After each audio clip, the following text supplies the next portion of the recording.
நாகமண்டலின்னு பேரு. அஷ்டமகா நாகம்னு சொல்லுவாங்க. அனந்தன், வாசுகி, தக்ஷன், கார்கோடகன், புலிகன், சங்கபாலன், பத்மன், மகாபத்மன், அஷ்டமகா நாகம்.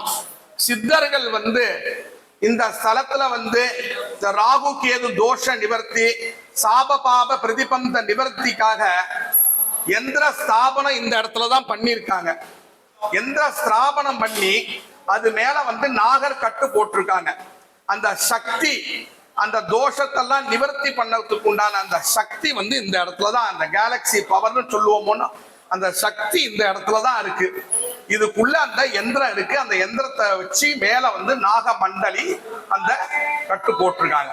ரொம்ப விசேஷமான இடம். இந்த ஸ்தலத்துல சுவாமி, அம்பாள், ராகு கேது எவ்வளவு ஒரு முக்கியமோ அதே மாதிரி இந்த அஷ்டமகா நாகம் இந்த இடம் முக்கியம். ரொம்ப விசேஷமான சன்னதி. நல்லா பிரார்த்தனை பண்ணீங்க. சர்வஸ்யாப்தி சர்வசித்தி சர்வமேவ தேனாப்தி சர்வோ ஜயதி.